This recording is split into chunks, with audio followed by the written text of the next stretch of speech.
The man who shot and killed two women in Whangarei, near Whangarei, was a troublesome, aggressive tenant and known to police. Quinn Patterson, who was in his 50s, opened fire on property manager Wendy Campbell and her daughter Natanya when they arrived at his rental home yesterday. He died either in an exchange of gunfire with police or in the fire that engulfed the house shortly afterwards, following a half-day siege. Earlier tonight, we revealed former police dog handler Bruce Howard was a victim of a knife attack by Quinn Patterson back in 1983. Quinn Patterson was jailed for 18 months for the attack. We'll hear from Bruce again shortly, but first our Northland reporter Lois Williams spoke today to a close friend of Wendy Campbell, who was one of the first to hear of the deaths.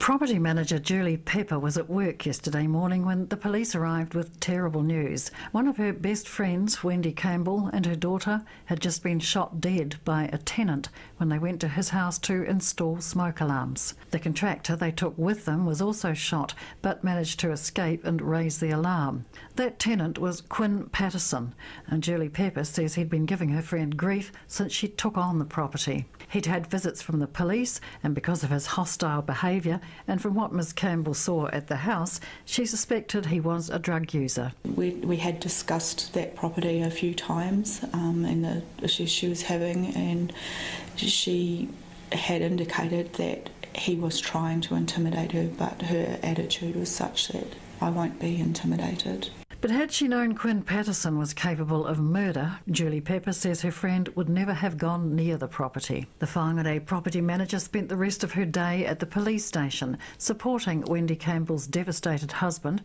and helping police contact family members. Ms Campbell's daughter, Natanya, who was 37, had 4 children, the eldest at university, the youngest just 3. And Natanya had just begun working for her mother and stepfather's company, Seek and Find, as a trainee property manager. For Julie Pepper, the enormity of what happened still hasn't quite sunk in. She says her friend was a doting grandma, a much-loved wife and friend, and a popular colleague. And she can't believe she's gone. It was unbelievable and devastating and that at the same time, but you just go completely numb and you don't really know how to react, and you don't expect to get up in the morning and go and do your routine job and have your life ended like that. And so no, it hasn't sunk in.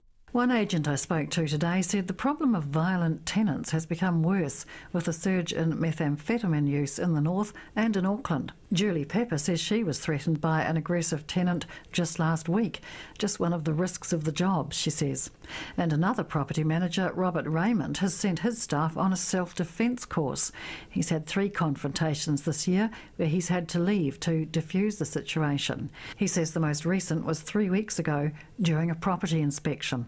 She was right in my face. I backed away from that to defuse it, and we left the property. She was throwing things, so she was assaulting. She grabbed the rubbish bin lid, chucked it at my car, ripped off the letterbox. Northland's Police Chief Russell LaPrue says he's proud of the way his officers entered the Mount Tiger property yesterday despite the presence of the shooter.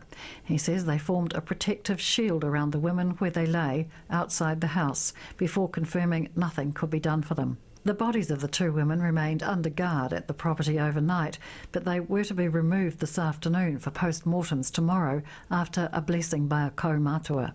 The police have not yet found the body of Quinn Patterson and say the scene examination at the charred ruins of his house will take many days.